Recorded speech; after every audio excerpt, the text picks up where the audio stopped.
Rattlesnake Creek, Wyoming Territory, 1878.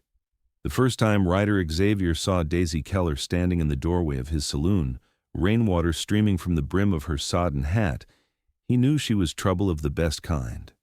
The kind that made a man want to straighten his spine and smooth down his whiskers.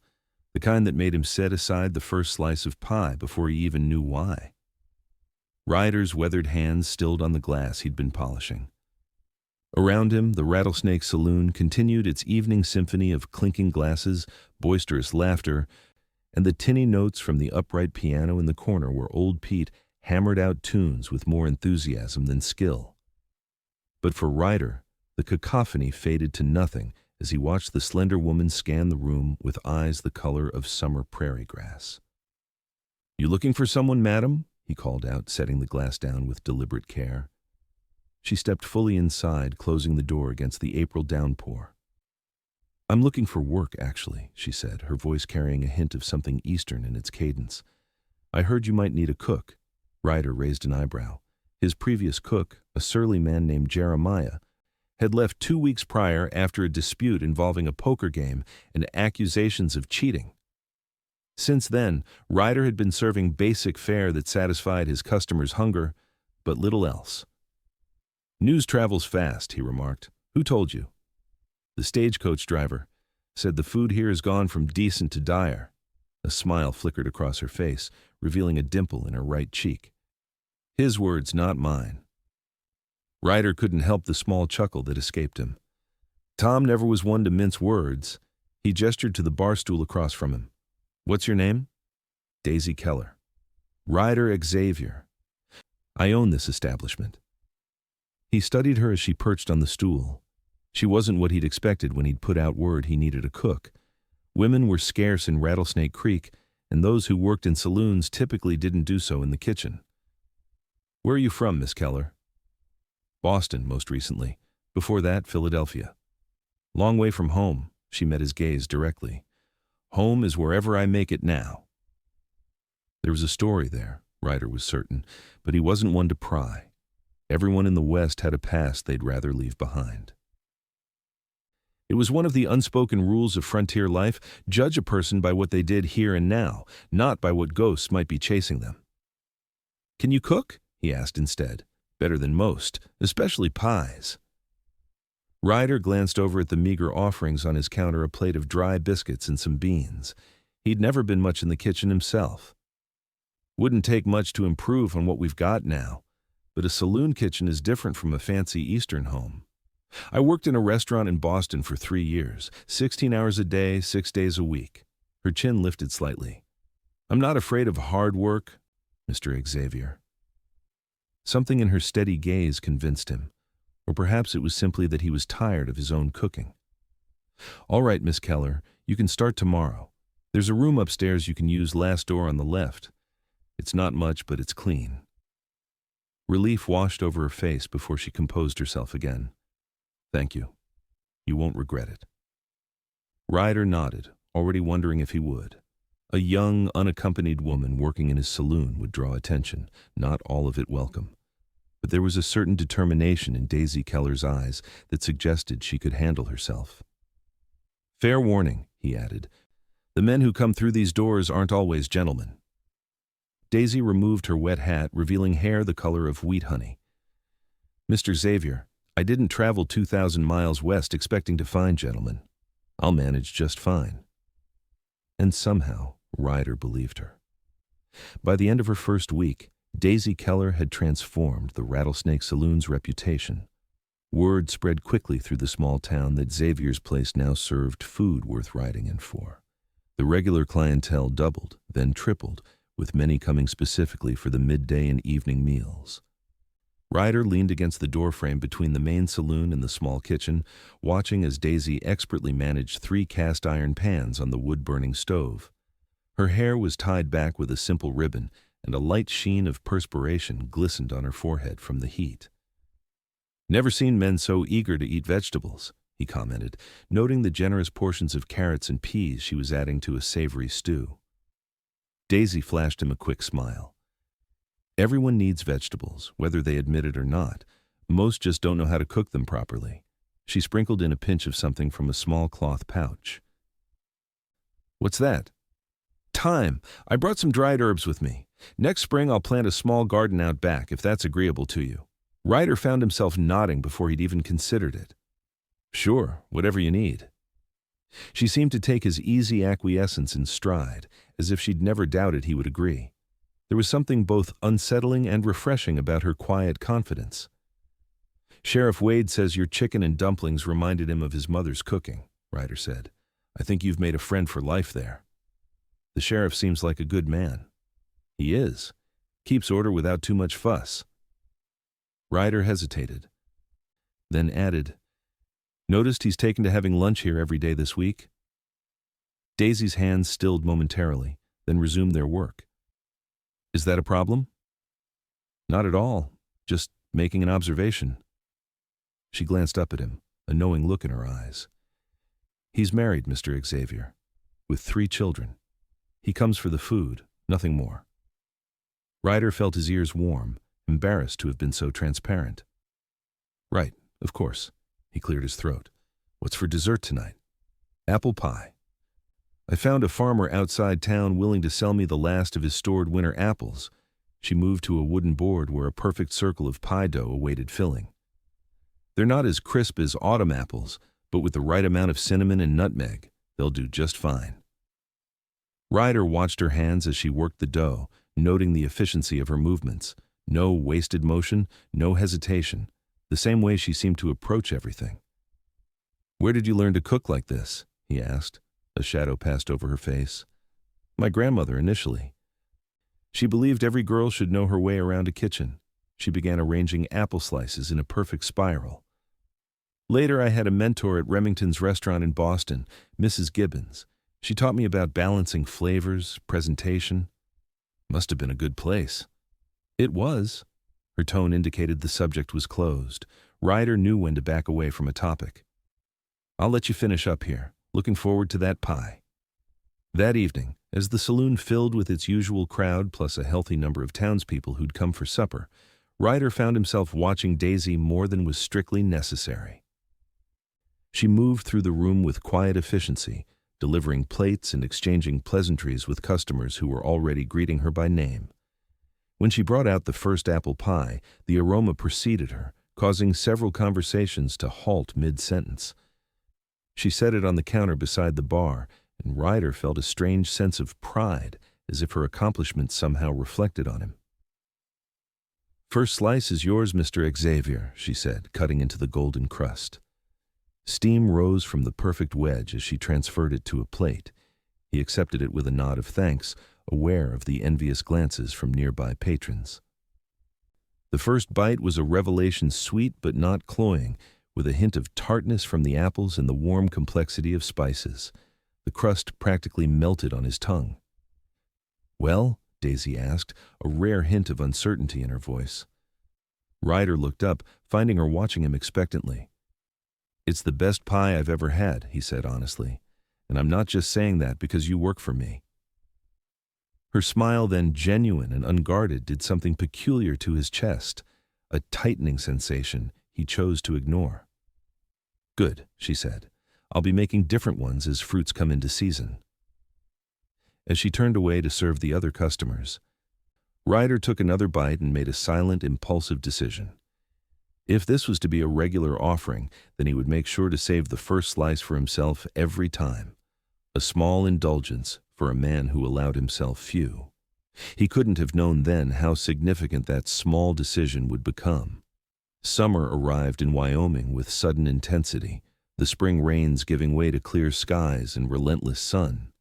The Rattlesnake Saloon thrived, drawing not only the usual cowboys and townspeople, but also travelers passing through who had heard about the excellent food. Daisy had settled into life in Rattlesnake Creek with remarkable ease. She maintained a polite distance from most people, but was universally respected for her cooking and no-nonsense manner. She'd rebuffed several suitors with such gentle firmness that they somehow left feeling they'd had a lucky escape rather than a rejection. Ryder found himself enjoying their easy working relationship. She ran the kitchen with complete autonomy, while he managed the bar and the business side of things. They spoke mainly about practical matters, supplies needed, repairs to the stove, menu plans, but occasionally shared quiet moments at the end of the night when the last customers had gone and they sat together at the bar, tallying the day's earnings. It was during one of these moments, in late June, that Daisy first mentioned her past in more than vague terms. "My husband died 3 years ago," she said abruptly, looking down at her cup of tea. "Influenza. It swept through Boston that winter, took him in less than a week." Ryder, who had been reviewing the week's receipts, set down his pencil. "I'm sorry to hear that." She nodded, still not looking up. "After he died, I stayed on at the restaurant, worked longer hours, tried to keep busy." Her fingers traced the rim of her cup. "But everything there reminded me of him. We'd met there, you see. He was a regular customer before we courted." "So you came west to start fresh?" "Yes, though I never planned to end up quite this far west." A small smile touched her lips. "The stagecoach I was on was robbed outside of Denver. They took everything I had except for my herbs and a few personal items I kept in a pouch under my dress." Ryder frowned. "You never mentioned that. What was there to say?" "It happened. I survived." She shrugged. "I worked my way from town to town, taking whatever jobs I could find until I had enough saved to continue on. I was headed to California, actually, but when I heard you needed a cook..." She trailed off. "Their loss is Rattlesnake Creek's gain," Ryder said. He hesitated, then asked, "What was his name? Your husband?" Thomas Keller." She finally looked up, meeting his eyes. "He was a good man, kind, always saw the best in people. Sounds like someone worth remembering." "He is." She drew a deep breath. "Anyway, that's my sad story. Not so different from many others, I imagine." Ryder nodded. "We've all left something behind." He didn't elaborate on his own past, and she didn't ask. Another unspoken rule between them, respect for privacy. "On a brighter note," Daisy said, clearly ready to change the subject, "I'm planning a strawberry pie for tomorrow. Found a woman outside town who grows them in her garden. They're small, but sweet." "Looking forward to it," Ryder said, returning to his ledger. But his thoughts lingered on what she'd shared. A widow, making her way alone in a harsh world. It explained the self-sufficiency, the careful way she held herself apart from others. The next evening, true to her word, Daisy presented a strawberry pie that had the saloon buzzing with appreciation. As had become their custom over the weeks, she brought the first slice to Ryder.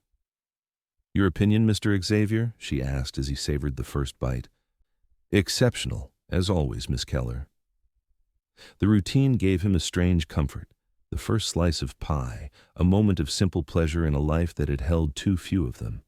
And though he wouldn't admit it to himself yet, the real pleasure was in the brief moment of connection with the woman who had created it. July brought scorching heat and the year's first major cattle drives, filling the saloon with dusty, thirsty cowboys eager to spend their pay after weeks on the trail. Ryder hired 2 additional barmaids to help serve the crowd, but even so, they were stretched thin. Daisy worked tirelessly, cooking from dawn until well after midnight, producing seemingly endless quantities of food. On the busiest nights, Ryder would find her still in the kitchen after the last customer had gone, preparing for the next day. "You need to rest," he told her one night, finding her kneading bread dough at 2 in the morning. "This can wait until tomorrow." She shook her head, not pausing in her rhythmic movements. "If I start the dough now, it can rise while I sleep, and I'll bake it before breakfast. Otherwise, we won't have enough. We can buy bread from the bakery in town if needed. Their bread is adequate, but not exceptional." Her hands continued their work, pressing and folding. "And people expect exceptional now." Ryder leaned against the doorframe, arms crossed. "You're going to work yourself to exhaustion." Daisy looked up then, a streak of flour on her cheek.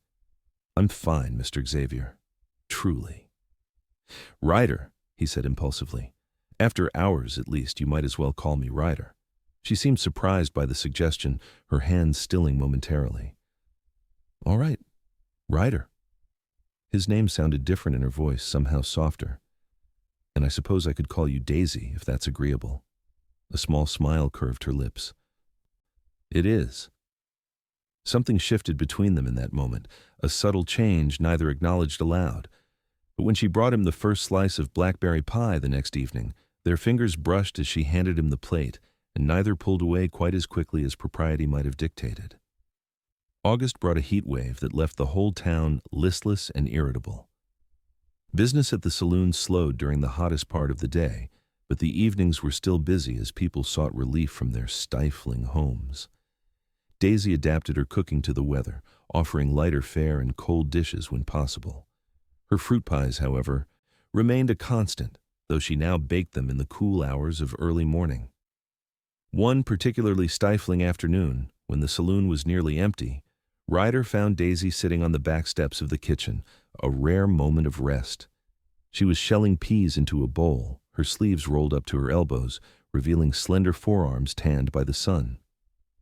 "Mind if I join you?" he asked. She shifted slightly to make room on the step. "Please do." Ryder sat beside her, aware of the narrow space that forced their shoulders to almost touch. He took a handful of pea pods from the basket and began to help, splitting them open with his thumb and letting the peas fall into the bowl. "My mother used to say this was the perfect job for restless children," he commented. "Keeps the hands busy and provides something useful." "Were you a restless child?" "According to her, I never stopped moving." He smiled at the memory. Always running, climbing, exploring, drove her to distraction. "I can picture that," Daisy said, a teasing note in her voice. "A little boy with wild hair and skinned knees, always in trouble. That was me. My poor mother had her hands full, especially after my father died. I was 8. Daisy's hands paused. "I'm sorry.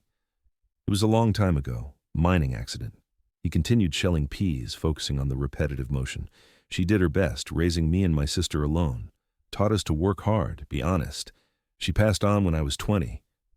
And your sister?" "Married a farmer in Nebraska. Has 4 children now." He glanced at her. "I visit when I can, but it's been a couple of years." They worked in companionable silence for a few minutes, the only sounds the splitting of pods and the cicadas buzzing in the heat. "How did you end up owning a saloon?" Daisy eventually asked. Ryder chuckled. "Not the path my mother would have chosen for me, that's certain." He tossed an empty pod into the discard pile. "After she died, I drifted for a while. Worked as a ranch hand, tried my luck in the silver mines, even rode with a cattle drive up from Texas. A true man of the West." "I suppose so. Never settled anywhere for long until I came to Rattlesnake Creek 6 years ago. The saloon was run down, barely staying afloat. The owner was an old-timer named Hank who'd lost his passion for the place after his wife died. He was ready to close it down when I offered to buy it." "You saw potential where others didn't." Ryder shrugged. "I saw a town that was growing and a business that just needed some care. Fixed the roof, expanded the dining area, added rooms upstairs for travelers." He paused. "And now, thanks to you, we've got the best food in 3 counties. Daisy smiled, the compliment bringing a touch of color to her cheeks. "It's a good place. You've built something worthwhile here." The sincerity in her voice warmed him. "Thank you. That means a lot." Their eyes met and held for a moment longer than was strictly proper. Ryder found himself noticing details he'd overlooked before: the faint freckles across the bridge of her nose, the way one lock of hair curled stubbornly against her temple, despite the neat bun at the nape of her neck. The spell was broken by the sound of approaching horses. Daisy stood quickly, brushing her hands on her apron. "That will be the Hanson brothers. They always stop in when they come to town for supplies." Ryder nodded, rising more slowly. "I'll send them out back if they want food. It's too hot to light the stove in the kitchen. I made cold ham and potato salad this morning. There's plenty." As she turned to go inside, Ryder impulsively caught her hand. "Daisy." She looked back, question in her eyes. "I'm glad you got off that stagecoach here." A smile spread across her face, genuine and unguarded. "So am I." The touch of her hand lingered with him long after she'd gone inside. Autumn arrived with merciful coolness, painting the distant mountains with splashes of gold and crimson. The town settled into a steady rhythm after the summer rush, and the saloon returned to serving mostly locals and the occasional traveler. Daisy's reputation as a cook had spread beyond Rattlesnake Creek.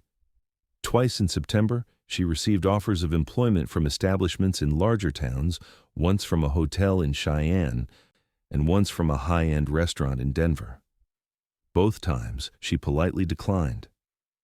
"You could earn more elsewhere," Ryder remarked after she told him about the Denver offer. They were sitting at their usual spots at the bar after closing, sharing a pot of tea. "I'm not interested in moving again," she said simply. "I like it here." Ryder tried to hide his relief. The thought of the saloon without Daisy had become increasingly difficult to imagine. "Well, I'm not complaining. Your apple pies alone keep half the town coming back." "Speaking of which," Daisy said, "the apple harvest is exceptional this year. Mr. Jenkins at the orchard outside town is selling them by the barrel. I was thinking we might buy extra to preserve for winter." "Whatever you think best." Ryder had long since given her complete control over kitchen purchases. Her careful management actually saved them money in the long run, despite her insistence on quality ingredients. "I'll need help bringing them in. They're heavy." "I'll take the wagon out tomorrow." Daisy nodded, then hesitated. "Would you mind if I came along? I haven't been outside town in months." Something about the request pleased him inordinately. "I'd welcome the company." The next day dawned clear and cool, perfect for a drive into the countryside. Ryder brought the wagon around to the front of the saloon just after breakfast, finding Daisy already waiting. She wore a simple blue dress with a matching bonnet, a shawl draped over her shoulders against the morning chill. "You look nice," he said, then immediately felt foolish for the comment. But Daisy smiled, accepting his hand as he helped her up to the wagon seat. "Thank you. It's good to wear something other than a kitchen apron." The ride to Jenkins's orchard took them along winding dirt roads through rolling grasslands, dotted with stands of cottonwood trees. The mountains loomed to the west, their peaks already dusted with early snow. "It's beautiful here," Daisy said, gazing at the landscape. "Different from the east, but beautiful in its own way."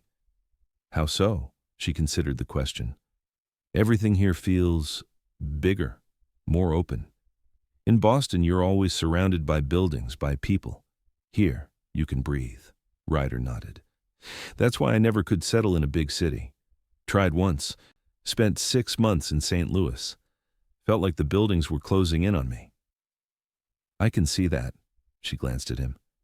"You belong here, with all this space around you." The observation struck him as remarkably perceptive. He did feel a connection to this land, a sense of rightness he'd never found elsewhere. They reached the orchard mid-morning. Old Man Jenkins greeted them warmly, especially Daisy, whom he declared made the finest apple pie this side of the Mississippi. He insisted they sample the different varieties of apples he grew before making their selection.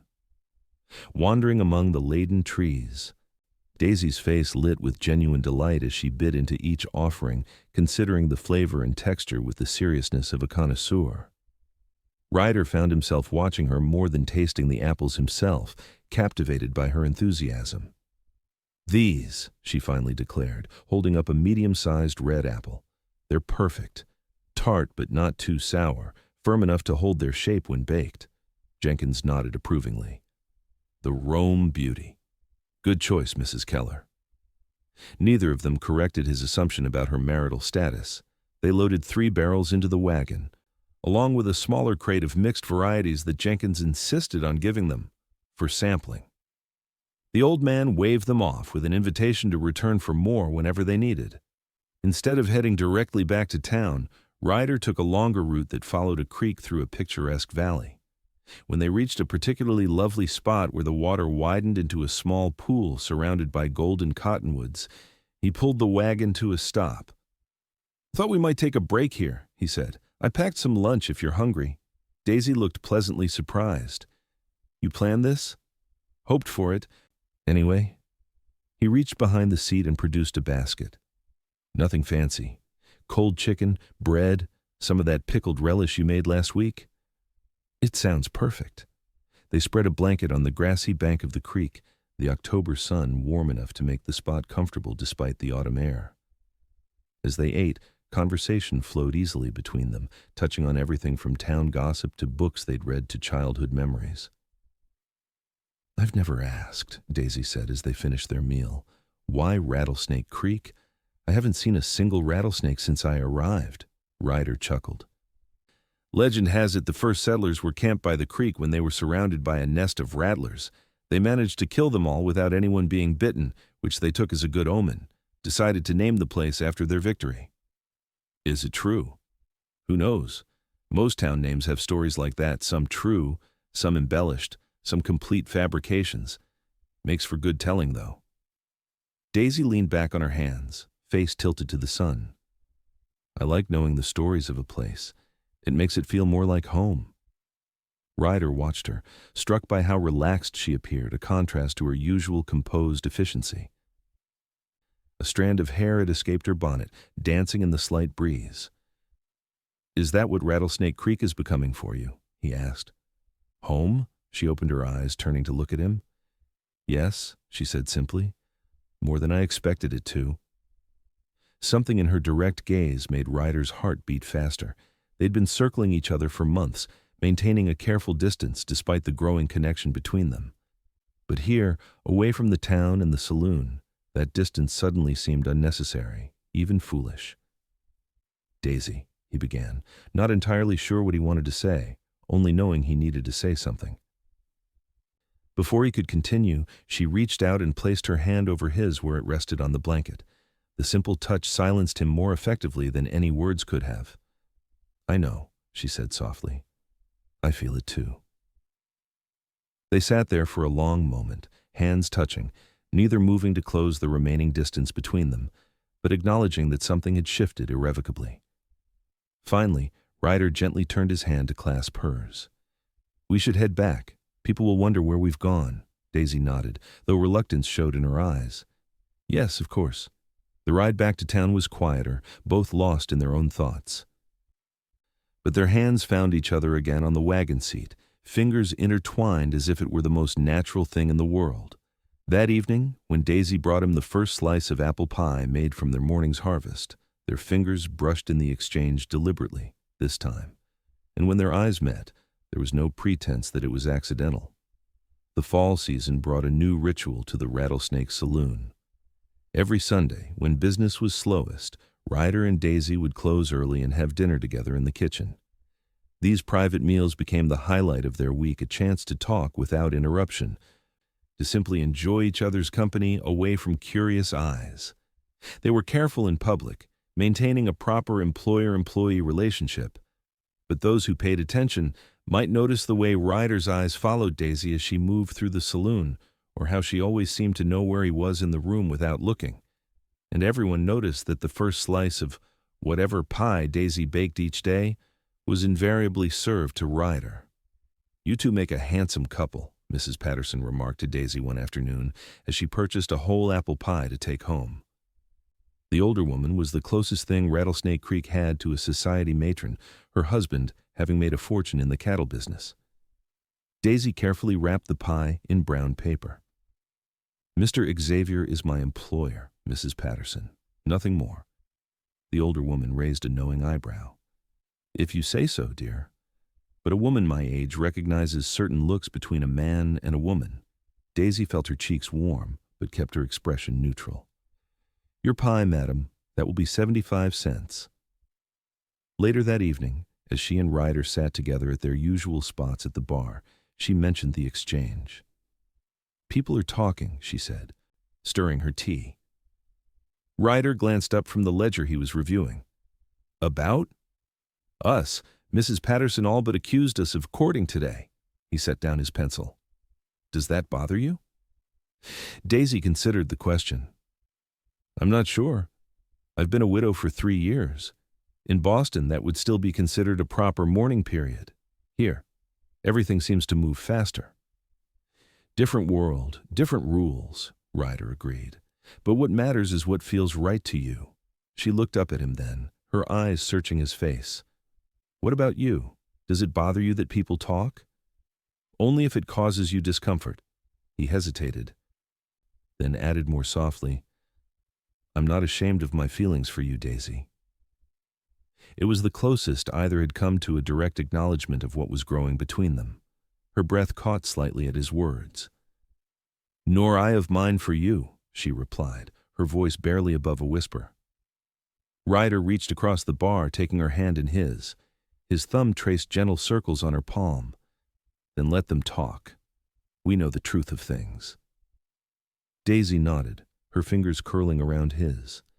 They sat like that for a long moment, connected by that simple touch, everything and nothing changing between them. As October gave way to November, the first serious snows arrived, blanketing the town in white. Business at the saloon slowed as travel became more difficult, but the locals still made their way in, perhaps even more eager for the warmth and companionship the place offered as winter settled in. Daisy adjusted her cooking to the season-hardy stews, roasts, and warming desserts that filled the saloon with comforting aromas. Her pies continued to be the most popular offering, with variations featuring dried fruits, nuts, and preserves from the summer's bounty. One evening, as a blizzard howled outside, Ryder found himself alone in the saloon after closing. The few customers who'd braved the weather had departed early, not wanting to risk being stranded in town. Even Daisy had retired to her room upstairs, the kitchen spotless and ready for morning. Ryder moved through the empty room, turning down lamps and checking that the doors were secure against the storm. As he approached the stairs, a floorboard creaked overhead, followed by the soft sound of footsteps. He paused, one foot on the bottom step, looking up. Daisy appeared at the top of the stairs, a shawl wrapped around her shoulders over her nightdress, her hair loose around her face. "I thought I heard someone still moving about," she said. "Is everything all right?"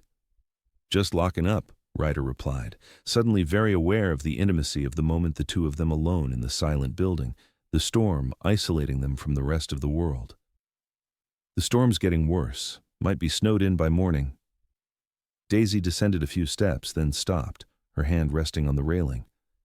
"I couldn't sleep. Too many thoughts." "About?" She hesitated, then said simply, "You." The honesty of her answer took his breath away. They had been circling this moment for months. Each step bringing them closer to an inevitable conclusion neither had been quite ready to face. "Would you like to talk?" he asked, his voice rough with emotion. She nodded, continuing down the stairs until she stood on the step just above him, bringing their eyes level with each other. "Yes." Ryder led her to a table near the dormant fireplace. He quickly rekindled the fire, adding logs until flames danced cheerfully, pushing back the chill of the night. Daisy sat in a chair, her shawl pulled tight around her shoulders, watching him work. When he joined her at the table, neither spoke immediately. The fire crackled in the hearth, and outside, the wind moaned around the eaves of the building. Finally, Daisy broke the silence. "I need to know what this is between us, Ryder." Direct and to the point, it was so characteristic of her that it made him smile despite the gravity of the conversation. "What do you want it to be?" he asked. She looked down at her hands, then back up at him, her gaze steady. "Something real. Something lasting." "So do I." The admission came easily, as if he'd been waiting all along to say it aloud. "I've never felt for anyone what I feel for you, Daisy." "I loved my husband," she said quietly. "Truly loved him. When he died, I thought that part of my life was over. I never expected to find those feelings again." "And have you? Found them again?" She nodded, a tear slipping down her cheek. "Yes, and it frightens me." Ryder reached across the table, taking her hands in his. They were warm, slightly rough from her work in the kitchen, the hands of a woman who created beautiful things through labor and love. "What frightens you?" he asked gently. "Losing it all again. Losing you." Her voice broke slightly. "I'm not sure I could bear it a second time." "Life offers no guarantees," Ryder acknowledged. "Not here, not anywhere. But I can promise you this. I will cherish every day we have together, whether it's 50 years or 50 days. Another tear followed the first, but Daisy was smiling now. "When did you become so wise, Ryder Xavier?" "Must be all that exceptional pie," he said, drawing a laugh from her that warmed him more than the fire. He stood, pulling her gently to her feet and into his arms. She came willingly, her head resting against his chest as his arms encircled her. They stood like that for a long moment, listening to the storm outside and the steady beat of each other's hearts. When Ryder finally tilted her chin up and lowered his mouth to hers, it felt like coming home after a long journey. Her lips were soft beneath his, hesitant at first, then responding with increasing certainty. Her arms slid around his neck, pulling him closer as the kiss deepened. When they finally parted, both slightly breathless, Ryder rested his forehead against hers. "I love you, Daisy Keller," he said, the words that had been building inside him for months finally finding voice. Her smile was radiant in the firelight. "And I love you, Ryder Xavier." Outside, the blizzard continued to rage. But within the walls of the Rattlesnake Saloon, they had found shelter in each other's arms. As winter settled over Rattlesnake Creek, the town adjusted to the rhythm of the season. Days grew shorter, temperatures plummeted, and people ventured out less frequently. But the Rattlesnake Saloon remained a hub of activity and warmth, perhaps even more valued for the respite it offered from the harsh weather. For Ryder and Daisy, the winter brought a new phase in their relationship. While they maintained propriety in public, she still had her room upstairs. He still lived in the small house behind the saloon. There was no longer any pretense about their feelings for each other.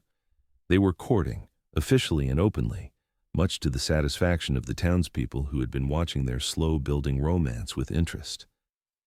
"About time," Sheriff Wade commented one evening, raising his coffee cup in a toast after Ryder had casually referred to Daisy as "my lady" in conversation. "The whole town's been waiting for you two to figure it out." Ryder had the grace to look slightly abashed. "Were we that obvious?" "Son, a blind man could see the way you look at her. And the way she saves that first slice of pie for you every day?" The sheriff shook his head with a smile. "Dead giveaway." The pie ritual had indeed become something of a legend in Rattlesnake Creek. Regardless of how busy the saloon might be, Daisy always brought the first slice to Ryder personally. It was a small gesture, but one loaded with meaning for both of them, a daily renewal of the connection between them. As Christmas approached, the saloon took on a festive air. Daisy hung pine boughs over the bar and around the door frames, their fresh scent mingling with the aromas from the kitchen. Ryder found an old set of sleigh bells that he hung on the front door, announcing each arrival with a cheerful jingle. A week before Christmas, Ryder closed the saloon early and hitched his horse to the sleigh he'd borrowed from the livery stable. Daisy emerged from the kitchen, wrapped in her warmest coat and a new woolen scarf he'd given her. "Where are we going?" she asked as he helped her into the sleigh, tucking a buffalo robe around her legs. "You'll see." He climbed in beside her and flicked the reins, setting the horse in motion. The night was clear and cold, stars blazing overhead in a velvet sky. Their breath formed clouds in the frigid air, and the runners of the sleigh made a soft shushing sound as they glided over the packed snow. Ryder guided the horse out of town and along the creek, following a path that wound through stands of pine trees. After about 20 minutes, they emerged into a clearing where a small cabin stood, golden light spilling from its windows. "What is this place?" Daisy asked as Ryder brought the sleigh to a halt. "It belongs to the Petersons. They use it as a hunting cabin in the fall, but it sits empty most of the year." He helped her down from the sleigh. "They were kind enough to let me borrow it for the evening." Inside, the cabin was warm and inviting. A fire crackled in the stone hearth, and the rough-hewn table was set for dinner with the Petersons' best china. A small pine tree stood in one corner, decorated with paper stars and strings of dried berries. Daisy turned in a slow circle, taking it all in. "You did all this?" "Had some help," Ryder admitted. "Mrs. Peterson arranged the table and her husband got the fire going earlier, but the idea was mine." "It's wonderful." She removed her coat and scarf, hanging them on a peg by the door. Ryder busied himself uncovering the dishes Mrs. Peterson had prepared: roast duck, potatoes, winter vegetables, and fresh bread, all kept warm in covered dishes near the fire. There was a bottle of wine, too, a luxury rarely seen in Rattlesnake Creek. As they ate by candlelight, sharing the wine and conversation, Ryder found himself studying Daisy's face, memorizing each detail. The firelight cast a warm glow on her skin, highlighting the gold in her hair and the clear green of her eyes. "What?" she asked, catching him staring. "Just thinking how beautiful you are," he said honestly, "and how lucky I am." A blush colored her cheeks. "You're not so bad yourself, Cowboy." After dinner, they moved to sit before the fire on a bearskin rug. Daisy leaned back against Ryder's chest, his arms around her waist, both content in the simple pleasure of being together away from prying eyes. "I have something for you," Ryder said after a while. "An early Christmas gift." "Oh?" She turned slightly to look at him. "Should I be concerned?" He chuckled, reaching into his pocket. "I hope not." The small box he produced was covered in worn velvet. Daisy's eyes widened as she took it from him with slightly trembling hands. "Ryder." "Open it," he urged softly. Inside, nestled on a cushion of faded satin, was a ring, a simple gold band set with a small, perfect diamond. "It was my mother's," Ryder explained, his voice rough with emotion. "My father gave it to her when they married. It's not fancy, but—" "It's beautiful," Daisy interrupted, her eyes shining with unshed tears. Ryder took the ring from the box, holding it between his fingers. "Daisy Keller, I love you more than I ever thought possible. Would you do me the honor of becoming my wife?" For a moment she was silent, tears now flowing freely down her cheeks. Then she nodded, unable to speak. Ryder slid the ring onto her finger. It fit perfectly, as if it had been made for her all along. "Is that a yes?" he asked, his own eyes suspiciously bright. "Yes," she finally managed, her voice thick with emotion. "Yes, Ryder Xavier, I will marry you." He gathered her into his arms, his mouth finding hers in a kiss that conveyed all the love and promise of their future together. When they finally parted, both were smiling through tears. "When?" Daisy asked, admiring the ring on her finger. "Whenever you want. Tomorrow, next week, next spring." Ryder pressed a kiss to her temple. "I'm not a patient man by nature, but for you, I'll wait as long as you need." She considered this, her head tilted thoughtfully. "After Christmas," she decided, "the last week of the year. A new beginning as the year turns." "Perfect," Ryder agreed, pulling her close again. "Absolutely perfect." They were married on December 30th, 1878, in the small white church on the edge of town. Despite the winter weather, the building was filled to capacity with well-wishers. Nearly the entire population of Rattlesnake Creek turned out to see their favorite saloon owner wed the woman whose cooking had become legendary throughout the territory. Daisy wore a dress of deep blue velvet, made specially for the occasion by Mrs. Patterson and her daughters. In her hair, she wore a comb set with pearls that had belonged to Ryder's mother, and at her throat, a gold locket containing a small portrait of her first husband, a connection to her past that Ryder had encouraged her to maintain. "He was part of what made you who you are," he had told her when she'd hesitantly asked if he would mind. "I could never resent that." Ryder waited at the altar in a new black suit, his usually unruly hair tamed for the occasion, his face cleanly shaven. When Daisy appeared at the back of the church on Sheriff Wade's arm, the lawman having offered to give her away in the absence of any family, Ryder felt his heart stop, then resume at double pace. Their vows were simple but heartfelt, exchanged in clear voices that carried to the back of the church. When the minister pronounced them husband and wife, the cheer that went up from the congregation nearly lifted the roof. The celebration continued at the saloon, which had been transformed for the occasion with evergreen boughs, ribbons, and candles. Tables groaned under the weight of food contributed by the townspeople, and someone had arranged for a fiddler from a neighboring town to provide music for dancing. As the new Mrs. Xavier moved through the crowd, accepting congratulations and well wishes, she found herself repeatedly drawn back to her husband's side, as if an invisible thread connected them. "Happy?" Ryder asked during a rare moment alone, his arm around her waist as they watched their friends and neighbors celebrating. "More than I ever imagined possible," Daisy replied, leaning into his embrace. "And you?" "Completely," He pressed a kiss to her temple. "Though I am looking forward to when everyone goes home and I can have you to myself." The warmth in his eyes sent a shiver of anticipation through her. "Patience, Mr. Xavier. Just a little longer."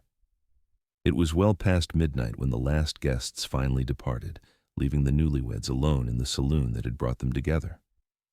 While Daisy changed out of her wedding dress, Ryder moved through the main room, extinguishing lamps and locking doors. The place was uncharacteristically quiet, the echoes of the day's celebration still hanging in the air. He climbed the stairs to what had been Daisy's room and would now be their shared quarters until spring, when they planned to begin building a proper house on land Ryder owned at the edge of town. The future stretched before them, full of possibilities and promises. Daisy was waiting for him, her hair loose around her shoulders, wearing a white nightgown that made her look both innocent and enticing. Ryder crossed the room and took her in his arms, his mouth finding hers in a kiss that held all the passion they had restrained in public. "My wife," he murmured against her lips, the words filling him with wonder.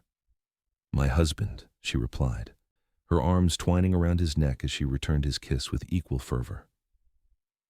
That night, as snow fell gently outside the window of their small room above the saloon, Ryder and Daisy Xavier began their life together, two souls who had found in each other not just love, but home. Spring 1879 arrived with its usual capriciousness in Wyoming, warm days followed by sudden snowstorms, the landscape gradually transitioning from white to brown to green. As the weather improved, Ryder began construction on their new home, a comfortable two-story house on a rise overlooking the creek.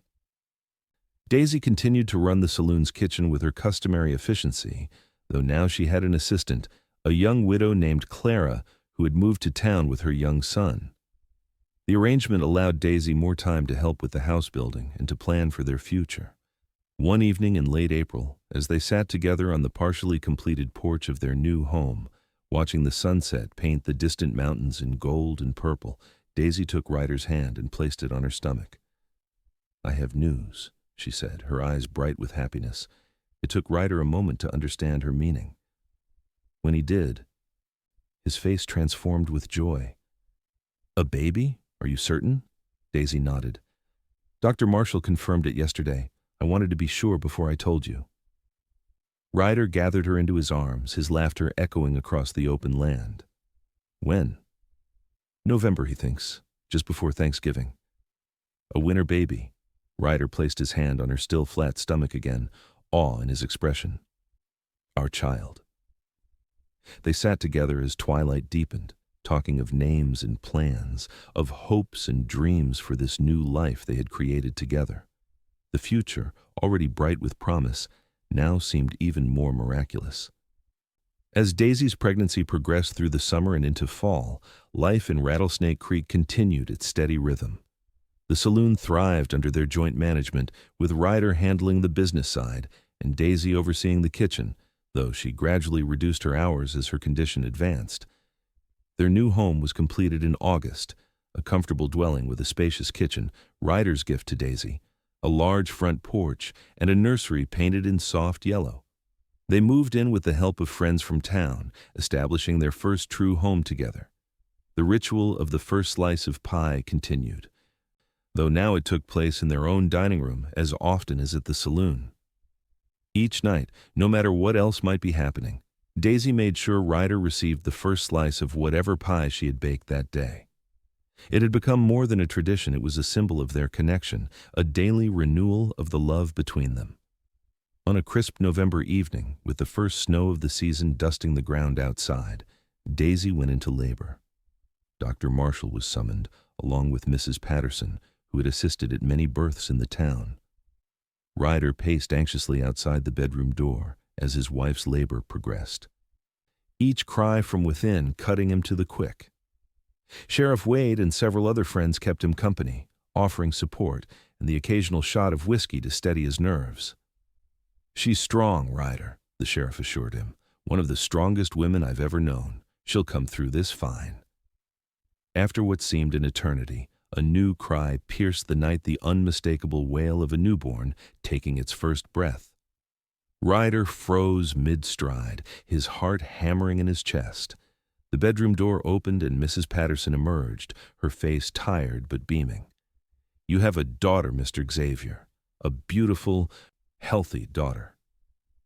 Ryder entered the bedroom on unsteady legs. Daisy lay propped against pillows, her face flushed and damp with perspiration, but radiant with joy. In her arms was a small bundle wrapped in a soft blanket. "Come meet your daughter," she said, her voice weary but filled with love. Ryder approached the bed, sitting carefully on its edge. Daisy tilted the bundle so he could see the tiny face within, pink and perfect, with a dusting of dark hair that promised to be as unruly as his own. "She's miraculous," he whispered, gently touching a finger to his daughter's impossibly small hand. The baby's fingers curled reflexively around his, and Ryder felt his heart expand with a love so profound it nearly overwhelmed him. "What shall we call her?" Daisy asked.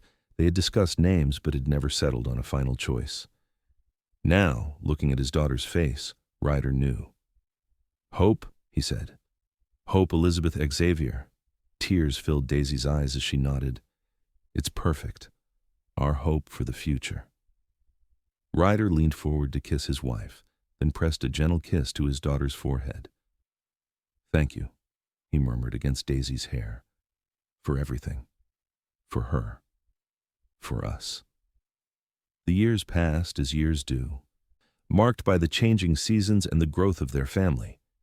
Hope was joined by a brother, Thomas Ryder Xavier, born in the spring of 1881, and later by another sister, Grace Marie Xavier, who arrived in the summer of 1883. The Rattlesnake Saloon continued to thrive, eventually expanding to include a small hotel when the railroad finally reached their growing town in 1885. Ryder and Daisy managed the business together, their partnership as strong in work as it was in life. Their home became a gathering place for friends and family, known throughout the county for its warmth and hospitality, and of course, for Daisy's legendary pies. Each Sunday, they hosted dinner for anyone who cared to join them, from the town's most prominent citizens to traveling cowboys passing through. And every night, without fail, Ryder received the first slice of whatever pie Daisy had baked that day. "Why does Papa always get the first piece?" 8-year-old Hope asked one evening as she watched her mother carefully cut a cherry pie. Daisy smiled, her eyes meeting Ryder's across the kitchen. "It's a promise I made to myself a long time ago when I first came to Rattlesnake Creek, that I would save the first slice for your father every night." "But why?" the child persisted. Ryder lifted his daughter onto his lap. "Because sometimes, Hope, the smallest gestures can tell the biggest stories.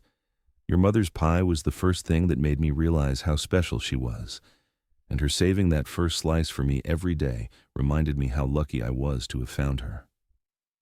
Hope considered this with the seriousness only a child can bring to such matters. "Is that why you and Mama love each other so much? Because of pie?" Laughter filled the kitchen as Ryder hugged his daughter close. "Not just because of pie, sweetheart, but it certainly didn't hurt." Later that night, after the children were asleep, Ryder and Daisy sat together on their porch, watching the stars emerge in the clear Wyoming sky. His arm was around her shoulders, her head resting against him in the comfortable way of long married couples who have found their perfect fit. "Do you ever think about how differently our lives might have turned out?" Daisy asked. "If I hadn't gotten off that stagecoach here? If you hadn't needed a cook?" Ryder considered the question. "I try not to dwell on what might have been," he said finally, "but I do thank my lucky stars every day that you walked into my saloon that rainy evening." Daisy smiled, lacing her fingers with his. "The best decision I ever made." "Even better than your decision to save the first slice of pie for me every night?" he teased. "Well, that was a close second," she replied, laughing softly. "But I think I'll keep doing it, just to be sure." "For how long?" She looked up at him, her eyes reflecting the starlight. "For as long as we have together, Ryder Xavier. Every night, for all our years." He lowered his mouth to hers, sealing the promise with a kiss that still held all the tenderness and passion of their beginning, now deepened by the shared journey of their lives. Above them, The vast Wyoming sky spread out like a canopy of dreams fulfilled and dreams yet to come. And in the quiet house behind them, 3 children slept peacefully, their future as bright and promising as the love that had created them. It was a simple thing, really a cowboy who saved the first slice of pie for the woman he loved, and a woman who saved the first slice of pie for him in return. But from such simple beginnings came a love story as vast and enduring as the western sky itself, written one day, one moment, one slice of pie at a time. When the 20th century dawned over Rattlesnake Creek, much had changed in the once small frontier town. The railroad had brought growth and prosperity, transforming the dusty settlement into a respectable community with proper streets, a school, and even electric lights in some of the newer buildings. The Rattlesnake Saloon had evolved as well, becoming the Rattlesnake Hotel and Restaurant, though locals still referred to it simply as Xavier's. Ryder and Daisy's children had grown up. Hope was now a teacher at the town school, Thomas was studying law in Denver, and Grace was engaged to the son of a neighboring rancher. Through all the changes, however, some things remained constant. Each evening, Daisy Xavier still baked a pie, and each evening the first slice was saved for her husband. In the spring of 1904, as they celebrated their 25th wedding anniversary with friends and family gathered in the garden of their home, Ryder raised a toast to his wife. "To Daisy," he said, his voice carrying across the assembled guests, "who walked into my life on a rainy evening and made everything better, who taught me that home isn't a place but a person, and who, for 25 years, has saved the first slice of pie for me every single night." Glasses were raised amid cheers and well wishes. Daisy, her beauty matured but undiminished by the years, blushed like a girl at her husband's public declaration. Later, as twilight settled over the celebration, their oldest grandchild, 6-year-old Emma, tugged at Ryder's sleeve. "Grandpa," she said with the directness of childhood, "Mama says you and Grandma have the greatest love story ever. Is that true?" Ryder lifted the child onto his knee, glancing across the garden to where Daisy stood talking with their daughter Hope. After all these years, the sight of her still quickened his heart. "Well, Emma," he said, smiling down at his granddaughter, "I certainly think so. But the best part is that our story isn't over yet, not by a long shot." And it wasn't. Through the changing seasons and years, through joys and sorrows, triumphs and challenges, Ryder and Daisy Xavier continued to write their love story together, one day at a time. Their children grew and had children of their own, expanding the family that had begun with just the 2 of them. The ritual of the pie remained a constant in their ever-evolving lives. Even when arthritis began to stiffen Daisy's once nimble fingers, she still baked, adapting her methods but never compromising on quality. And Ryder, his dark hair now silver, his face lined with the years, still savored that first slice with the same appreciation he had shown when they were young. "How do you do it?" a young woman asked Daisy at a church social in 1910. "Stay so happy together after all these years?" Daisy, now in her 60s but still elegant and vibrant, considered the question. "Love isn't just the grand gestures," she said finally. "It's in the daily small ones, the cup of coffee brought just the way he likes it, the way he still opens doors for me after all these years, the constancy of knowing someone sees you, truly sees you, and chooses you, every day." "And the pie?" the young woman asked with a smile. Everyone in town knew the story by now. Daisy laughed, the sound as warm and inviting as it had been in her youth. "Yes, and the pie. Sometimes love is as simple as saving the first slice for someone, night after night, year after year." In 1920, when Rattlesnake Creek celebrated its 50th anniversary as an incorporated town, Ryder and Daisy were honored as its longest-standing business owners and most beloved citizens. Standing together on the steps of the town hall, they accepted a plaque commemorating their contribution to the community's growth and character. "This town gave us everything," Ryder said in his acceptance speech, his arm around Daisy's waist. "A home, a livelihood, a place to raise our family. But most importantly, It gave us each other. For that, we will always be grateful." There were few dry eyes in the crowd, as the elderly couple, still visibly devoted to each other after more than 4 decades together, returned to their seats hand in hand.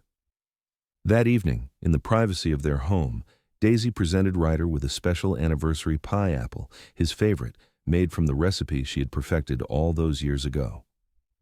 "First slice for you," she said, her voice softened by age but still holding the clear note of love that had always been there when she spoke to him. Always and forever. Ryder took her hand, pressing a kiss to the fingers that bore both her wedding ring and the subtle marks of years spent creating beauty in her kitchen. "I love you, Daisy Xavier. More today than yesterday, less than tomorrow." "And I love you," she replied simply, "through all our seasons."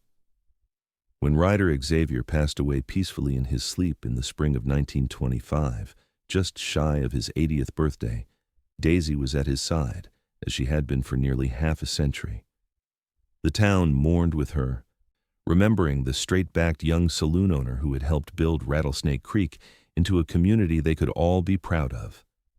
At the funeral, attended by virtually everyone in the county, Daisy stood with quiet dignity, surrounded by their children, grandchildren, and even a few great-grandchildren.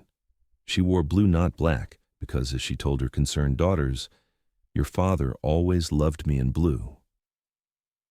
That night, alone in the house they had shared for so long, Daisy baked an apple pie, and when it was done, she cut a perfect slice and set it on a plate at his place at the table.